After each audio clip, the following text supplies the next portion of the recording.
Good morning, everyone, and thanks so much for coming. Всем доброе утро, и прежде всего огромное вам спасибо за то, что вы нашли время и нашли дорогу сюда и пришли на наше мероприятие. It's always a pleasure and a great honor for me to be here. And so first, let me thank our Interprint Russian team for selecting this amazing location and organizing everything so perfectly. Для Маурицио всегда большое удовольствие и большая честь присутствовать на наших мероприятиях, и поэтому прежде всего он выражает благодарность российской команде Interprint за организацию и за такую красивую локацию. Я надеюсь, всем вам она тоже понравилась. Secondly, let me thank our international design and marketing team in Germany, because never forget, I want to underline that I'm only a face of a beautiful large team. Во-вторых, Маурицио хочет поблагодарить нашу международную маркетинговую команду. Пожалуйста, не забывайте о том, что Маурицио это только один человек, одно лицо, за спиной которого стоит большая маркетинговая команда. Okay, let's start.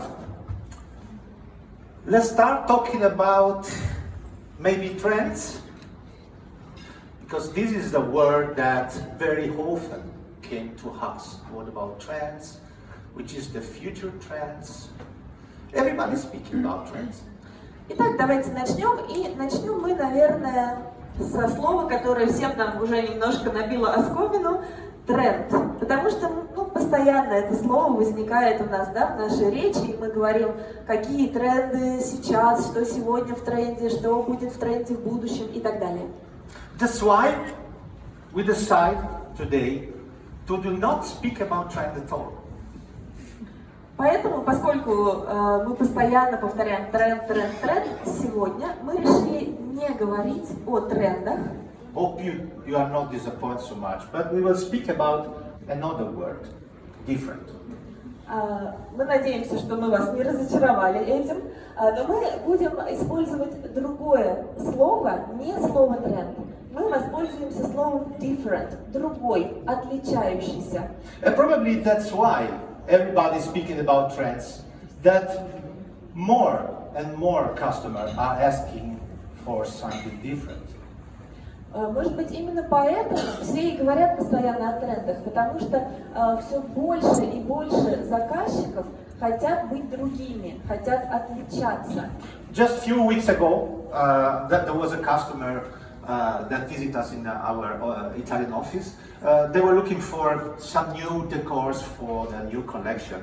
And after selecting and after looking at thousands or hundreds of our decors, they asked me, Maurizio, show us something different.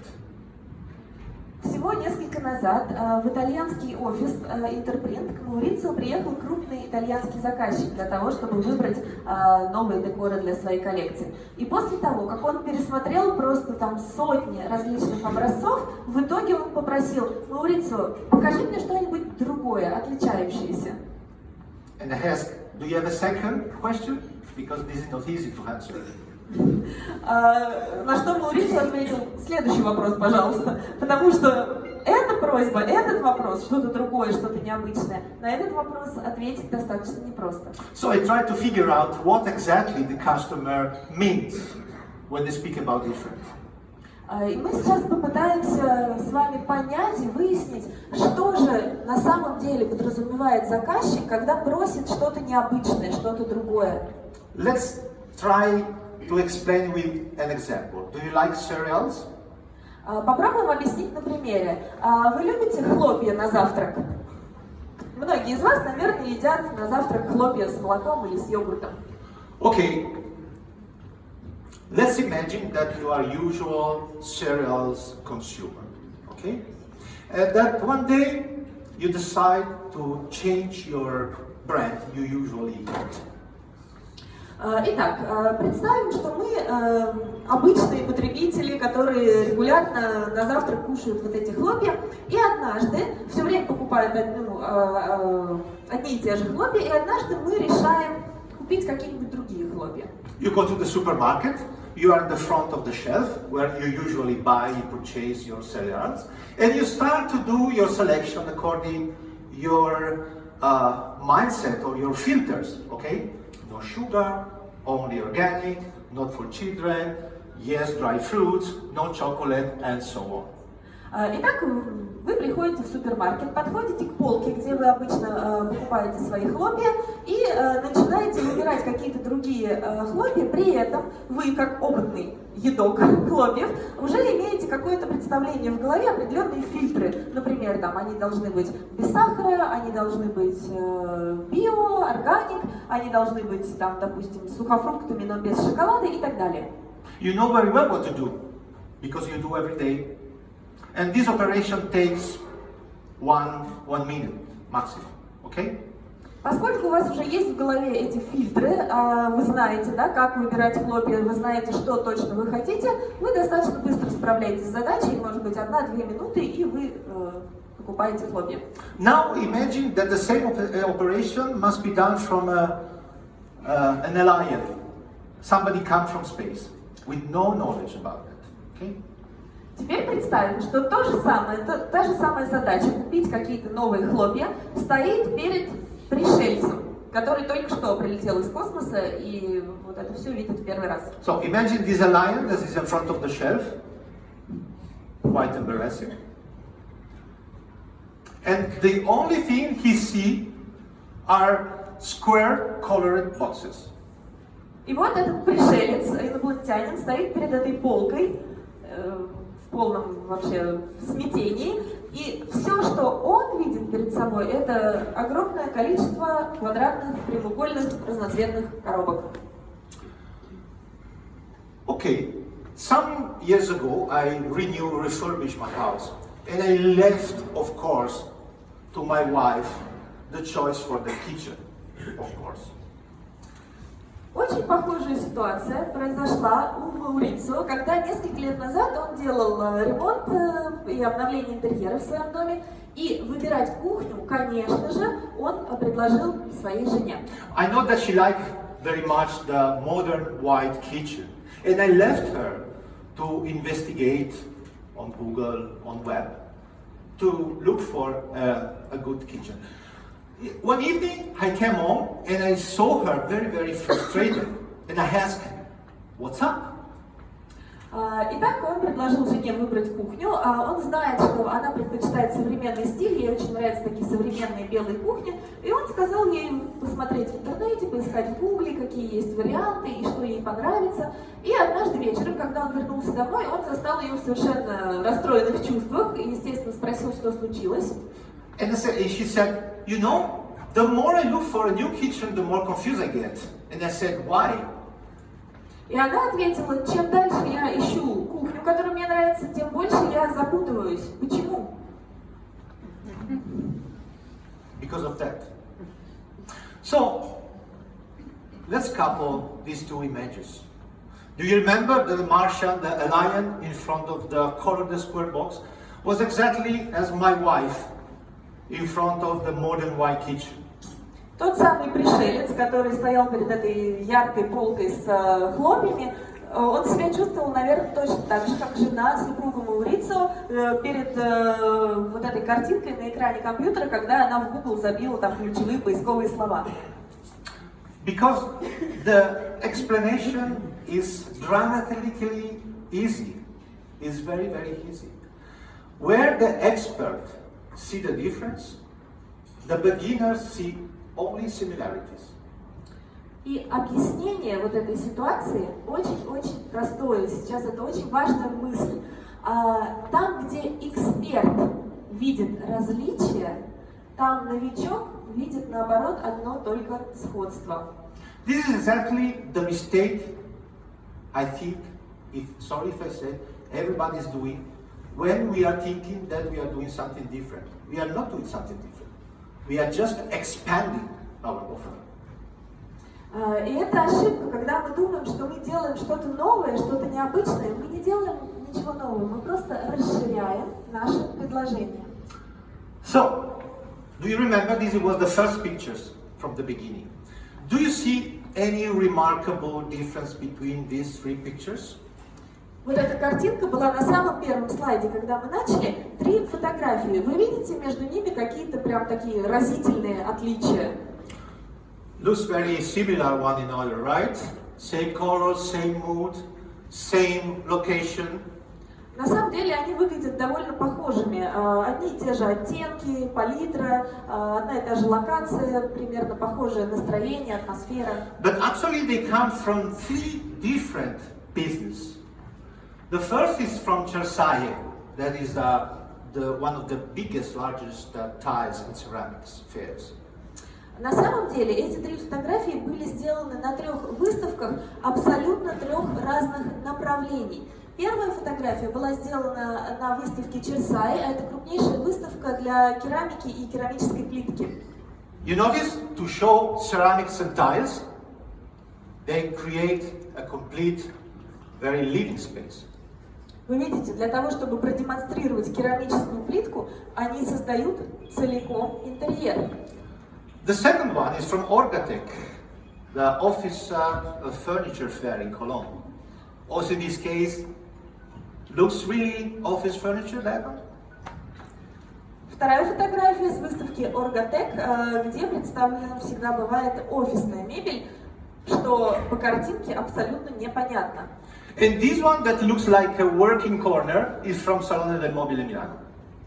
И, наконец, третья с салона Дель Мобиля из Милана. You understand why the people sometimes is a little bit confusing? So, how can I select my product to be really different from the market? Именно поэтому люди иногда запутываются, и мы задаемся вопросом, как нам выбрать продукт, чтобы действительно на рынке среди других, среди конкурентов отличаться. So, this is one of the sentences that I remember that my very, very first boss always repeated me on Monday when I get in the office, charged like a cannonball, very motivated, before to go out to the market. Maurizio, never forget that nobody needs your products. Вот эту фразу Маурицио говорил его самый-самый первый босс каждый понедельник, когда Маурицио приходил на работу, такой заряженный, мотивированный. Прежде чем он ехал к клиентам, босс ему напоминал: Маурицио, все время держи в голове, никому не нужен твой продукт. This is actually make up my mind and start to change my approach to the market and to think differently. Also because there are no business strategy that is effective in the long term, especially today. Именно тогда у Маурицио начало меняться мышление, начал меняться его подход к бизнесу, к маркетингу. И еще одно такое очень важное высказывание: ни одна бизнес-стратегия не может быть эффективной в длительной перспективе. Maurizio, can you go one slide back where it says nobody needs your product? Just who wants to take a photo? The most popular slide. It's okay? Okay. So let's see what really different means. Or at least this is the explanation I tried to find, because it really, this is a strong question from the customer, and our duty is to reply to the customer. Ну и в итоге давайте все-таки попробуем понять, что же означает вот это понятие необычный, другой, отличающийся. Потому что запросы, и в России в том числе в последние пару лет, запросы вот эти от клиентов, что-то необычное, что-то другое, они достаточно настойчивы, и мы должны как-то на них реагировать и давать какой-то ответ. And so the mistake, as I told you, the mistake is that as much as our customer asks, the more we do. And the risk is to expand our offer instead to be focused. И вот эта распространенная ошибка, которую мы уже упоминали, чем больше наши заказчики просят что-то другое, что-то необычное, тем больше мы стараемся предлагать вариантов каких-то. И здесь есть риск слишком широким сделать наше предложение, вместо того, чтобы, наоборот, сфокусироваться на чем-то. To offer something different is not to expand.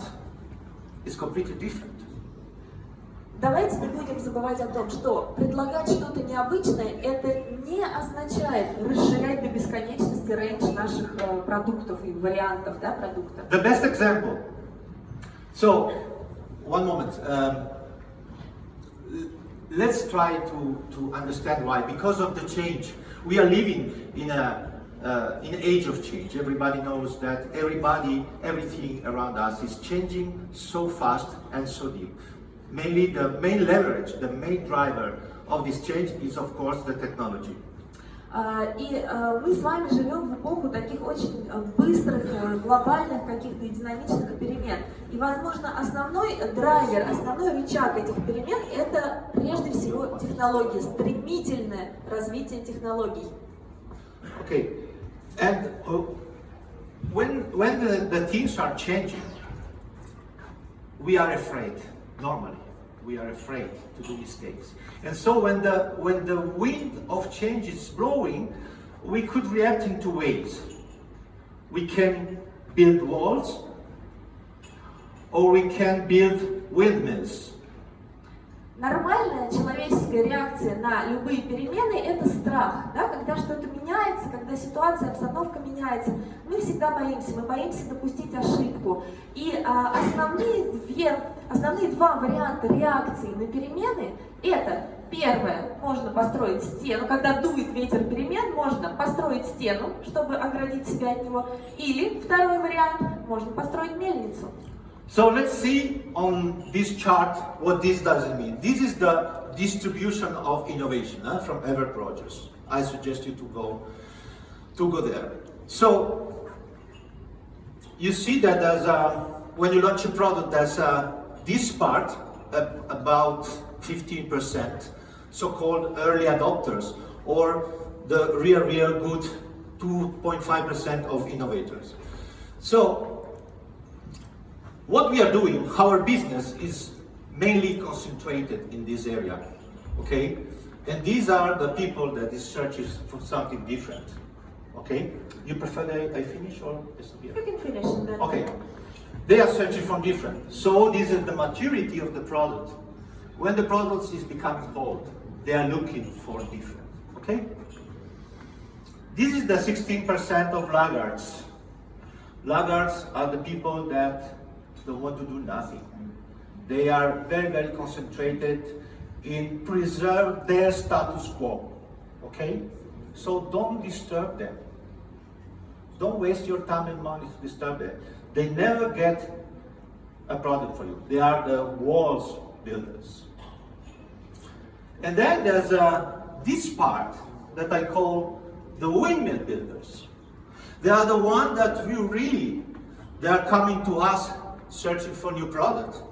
These small parts, just to be clear, are the young people that stay in line 2 days to get the new iPhone, just to give you an example. Окей. Итак, перед нами знаменитая диаграмма Эверетта Роджерса «Дистрибуция инноваций». То есть, когда появляется какой-то новый продукт, каким образом, каков механизм его принятия или непринятия публикой. Первые, буквально 2,5% меньшинство вот таких инноваторов, да, новаторов, которые сразу же подхватывают любое новое веяние, охотно открывают двери всему новому, и 13,5%, то есть всего 15 вот эти вот ранние адепты, кто тоже достаточно рано готов принять новый продукт. Затем 34% раннее большинство и 34% позднее большинство. Именно вот в этом сегменте мы с вами работаем, да, и продаем большую часть нашего товара. 16%, говоря по-русски, это тормоза, которые вообще никогда не хотят ничего нового, и однажды вот у них там появилось что-то, и всю жизнь они будут с этим жить, и им нормально, их не надо трогать. На этих вообще не надо тратить время, силы и деньги, пусть они сидят с тем, что у них есть, как бы это бесполезно. И как раз-таки, вот говоря о ветре перемен, вот этих людей Маурицио относит к тем, кто строит стены, чтобы всевозможно, всячески оградить себя от этого ветра перемен. А вот эти 15% это те самые люди, которые строят мельницы и подхватывают любой новый тренд, любое новое веяние. И это именно те люди, которые стоят в очереди 2 суток в Нью-Йорке в центральном магазине Apple, чтобы первыми купить новый iPhone там, или новый Apple Watch или что-то еще. Right. Okay, so this is the perfect example how to differentiate and expansion means. Okay, everybody knows this product. So the first bottle was on the market in 1892. Все мы знаем этот продукт. Первая бутылка Coca-Cola появилась на рынке в 1892 году. So means 120 years, one product in the market. То есть этот продукт, один и тот же продукт, уже 120 лет находится на рынке. In the last 20 years, they put along all other products. Why? Just to compete against other soft drink producers. В последние буквально 20 лет, уже в 2000-х, Coca-Cola выпустила еще несколько разных видов. Зачем? Ну, чтобы конкурировать со своими конкурентами, чтобы соревноваться со своими конкурентами. I don't think that everybody can afford this kind of investments as Coca-Cola did. I don't think so, because you can imagine that 85% of the sales are still concentrated on the original product. При этом 85% продаж все еще приходится на вот этот оригинальный первоначальный продукт. Ну и понятно, конечно, не каждая компания может себе позволить такие вложения, как Coca-Cola, да, на развитие продукта и на поиск вариантов. So then how? Because now we have just put problems on the table. Then how to be different? До настоящего момента мы все время какие-то проблемы, вопросы задавали, теперь давайте перейдем к ответам. Как же быть, как нам стать необычными и удовлетворить заказчикам? Really sorry, I don't have any answer. Но ответа у нас нет. But we can see together some example how to be different really means. Но мы можем на примерах рассмотреть, что же такое на самом деле означает быть необычным. So, instead to speak about trend, why not to speak about vision? Прежде всего, вместо того, чтобы говорить о тренде, давайте мы с вами будем говорить о видении. If you think about trend, it's a very, very small concept, because trend is normally looking 6 months, 1 year ahead. Тренд – это достаточно узкое понятие, и более того, оно обычно ограничено во времени. У тренда есть примерное время начала и примерное время окончания. Он может длиться полгода, год. Vision is much larger. It's involved not only product, it's involved marketing, it's involved production, it's involved technology update. It's involving a lot of things. All these things together, brought together, means to have a vision in a very long-term time. Понятие видения, оно гораздо более долгоиграющее. Оно включает в себя не только продукт, оно включает в себя маркетинг, производство, технологию. То есть оно охватывает очень широкий спектр понятий и явлений. So now let's see some brands that had a very long-term vision in the past. We divided this three school study in 3 special brands. The first is upside down brands. Теперь рассмотрим как раз-таки примеры брендов, которые смотрели далеко в перспективу, у которых было вот это вот особенное видение. И мы разделили эти бренды на несколько групп. Первая группа – бренды вверх тормашками. Upside down means that they act exactly the opposite you are expect they act. Okay? Что значит вверх тормашками, бренды перевертыши? Это значит, что они ведут себя ровно так, как вы от них не ожидаете, ровно противоположным образом. Internet. When the internet starts, Yahoo, America Online, and Alta Vista were the first main providers of internet service. Итак, интернет. Когда появился интернет, то было несколько поисковых систем основных. Это был Yahoo, Alta Vista и America Online. У нас в России это не очень затронуло, но тем не менее. And this is example how they expand their offer. Look at all these buttons. Every button a topic. И вот как они выглядели тогда, эти поисковые системы. Вот хороший пример, как они пытались расширять до бесконечности свое предложение. Посмотрите, здесь разные кнопки на разные темы. Сегодняшние новости, образование, компьютеры, путешествия и так далее, и так далее. People, market is looking for sport. I put the sport button. I do as well. This kind of competition is very, very dangerous. Вот как это работает, да? Люди хотят узнавать о спорте. Значит, мы разместим здесь раздел «Спорт». Ага, мы тоже разместим спорт, и мы разместим спорт. И вот это вот соревнование бесконечное, оно на самом деле очень рискованно. This is not offering something different. This means to expand, right? Потому что это как раз не предложение чего-то нового, отличающегося. Это как раз вот это вот безграничное расширение предложения. 8 years later than these providers, Google came with this beta version, offering what? Not a list of buttons, but only one searching window. 8 лет спустя появился Google Beta. Когда он появился, он выглядел вот так. Без всяких там разделов, без огромного количества кнопок. Google Search, поиск, все. And with this button, I'm feeling lucky. This is something different. This is really something different. And the new version, you know, is even more easier. So who succeeded in this market? Who expand their offer or was really different? Вот что было на тот момент необычным и отличающимся. И вот так выглядит Google сейчас. Именно вот эта стратегия и иллюстрирует то, что бренд необычен, а не бесконечное расширение предлагаемых услуг и товаров. And then there are the rebel brands. Rebel brands are the rebel that offer you something that somehow it's disturbing you. They tend to divide the market. They tend to divide the audience. Their motto is love me or hate me. Следующий тип, который мы выделили, бренды-мятежники. Бренды-мятежники предлагают вам что-то, что вас напрягает. И они реально разделяют рынок. Разделяют его, потому что девиз этих брендов либо вы меня любите, либо ненавидите. Do you recognize or do you can connect this picture with something you know? Что это, как вы думаете? Да, я слышу, откуда-то Cirque du Cirque du Soleil. Soleil. Perfect. You know immediately from a picture you catch a brand. Cirque du Soleil was one of these rebel brands. Why?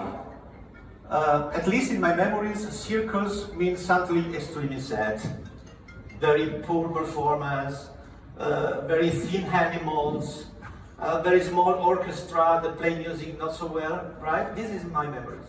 Почему мы относим Cirque du Soleil к брендам-мятежникам? Само слово «цирк» у нас ассоциируется с цирком. Это бедные там замученные животные, маленький оркестр, достаточно такое убогое представление и все вот это. Yeah, but they maintain the word circus, and they offer completely different performances, top-level performances in theater, in acting, in playing music. Everything is at the top. But the word circus, to make a leverage in our memories, remain. Cirque du Soleil в своем названии, в названии своего бренда оставил слово «цирк», но на самом деле он не имеет ничего общего с цирком в общем представлении. Да? Они делают представление высшего качества, там нет ни животных, ни клоунов, ничего этого, но при этом вот, как бы, вот этот конфликт понятий, они все еще называются цирком. Can you tell me a brand of Swiss watch? Следующее задание. Для вас назовите, какие вы знаете бренды швейцарских часов. Погромче давайте. Ланжин. Okay, another one. Swiss watch. Сказал. Rolex? No. Rolex. Rolex. Yes. Yeah, good. Okay. И кто-то сказал. This is a Swiss watch. This is a Swiss watch.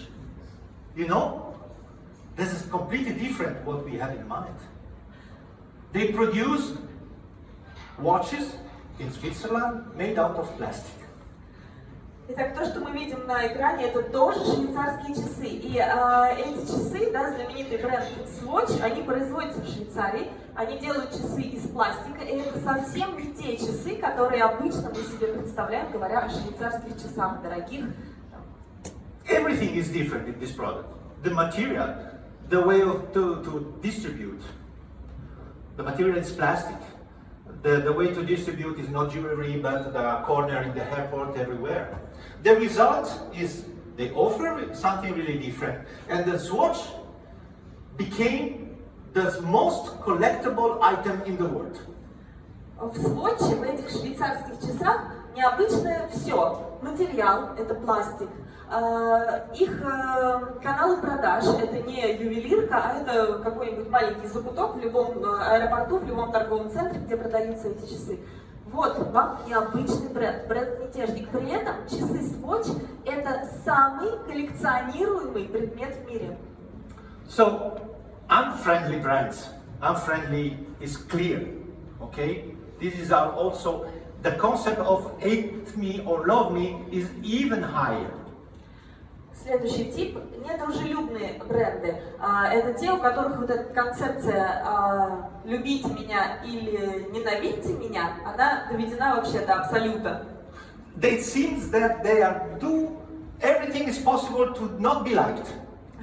Такое ощущение, что эти бренды делают все возможное, чтобы не нравиться. Как вы думаете, о каком бренде речь? Can you connect these pictures to some brand? Молодцы! Red Bull. It's so clear. It's so clear. Why it's so clear? Is the normal biker flying the hair? Red Bull. С одной стороны, да, на картинке мы видим байкера-экстремала, да, и казалось бы, какая связь с напитком Red Bull? So the founder of the Red Bull is an Austrian guy. Okay, coming back a few years ago, many years ago, from a trip in Thailand. Thank you so much. From a trip in Thailand, he found in Thailand this energy drink. Okay, he tastes, say, okay, let's try to launch in Europe. He came back in Austria. He gave this sample to a survey agency and asking, do a survey throughout Europe and give me your feedback. Итак, бренд Red Bull был основан австрийцем. Однажды он отправился в Таиланд, и там он попробовал вот этот энергетический напиток.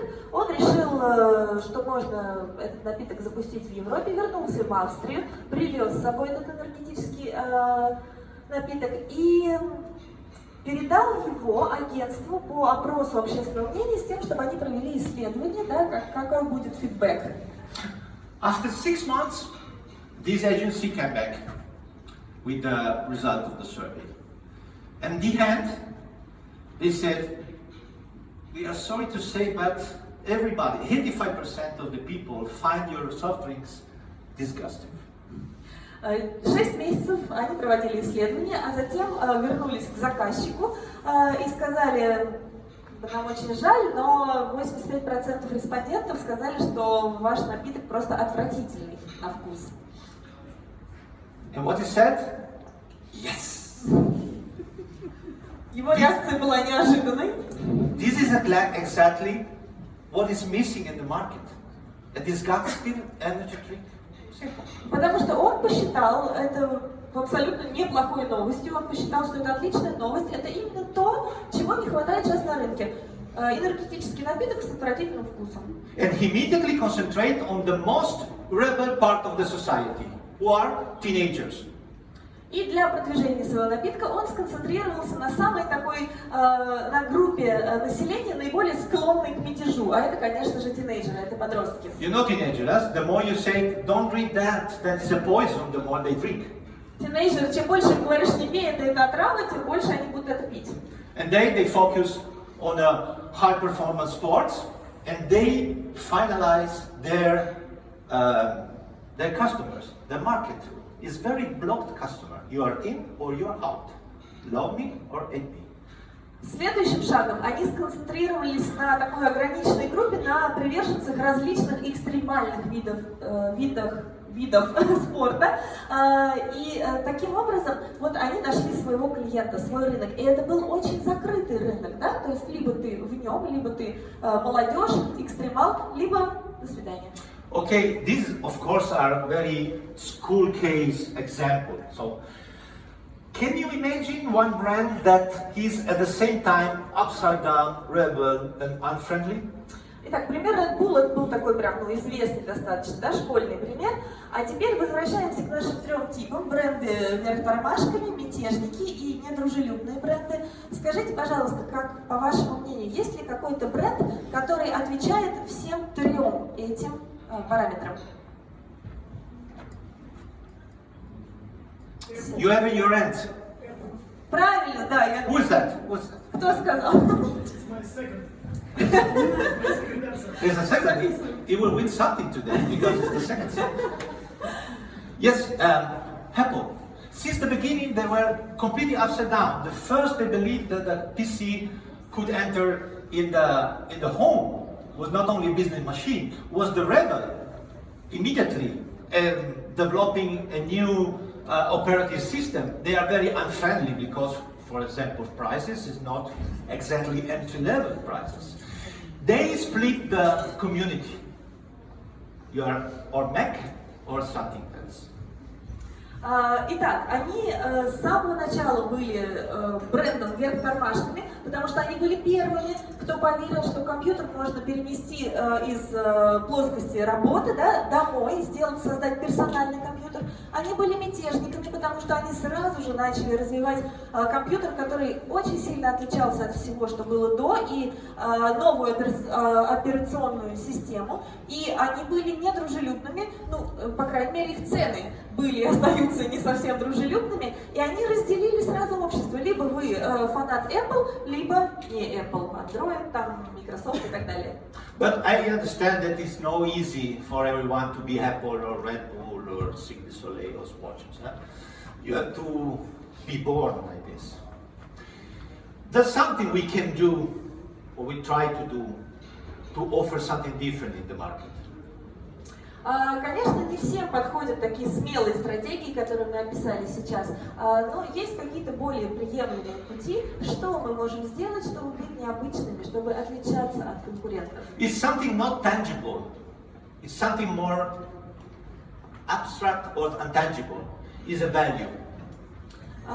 Это что-то неосязаемое, это абстрактное понятие, это понятие value, ценность продукта. This survey is very interesting. You can find in internet very easy from Accenture Strategy. They show that stand up to stand out. So the figures are very, very interesting. Just one. So 66% of the people, of the potential consumers, are willing to buy from some company that transfer values. Итак, это исследование, его можно легко найти в интернете. Мы не будем, оно показывает очень интересные цифры. Мы не будем останавливаться на всей этой обширной таблице. Но вот что интересно, по результатам опросов и исследований, 66% потребителей хотят покупать продукцию тех брендов, в которых есть ценность. Бренд имеет культуру. Он делает то, что обещает, и выполняет обещанное. So these figures are extremely important. Huh? So they are not neglectable part of the markets. If the 52% of the people want to buy from brands that deliver something bigger than price and products, we have to take care. This is the 52% of the people, mainly are millennials, and the value to stand up for today are not few: environment, fair trade, peace, green economy. Это цифры, и это процент рынка, который мы не можем игнорировать, да, 66% или 52% хотят покупать у брендов, которые предлагают что-то больше, чем просто продукты и услуги. И те ценности, которые существуют сегодня и которые могут привлечь потребителей, их много. Это экология, это справедливая торговля, это мир, это зеленая экономика. This is something that we can do immediately. This is a question of internal policy, no matter what we produce, no matter what we sell. This is something that we can do immediately to be different from the market. Это то, что мы можем сделать прямо сейчас, чтобы отличаться среди конкурентов на рынке. Это то, что касается нашей внутренней политики нашей компании, то, что поможет нам привлечь клиентов.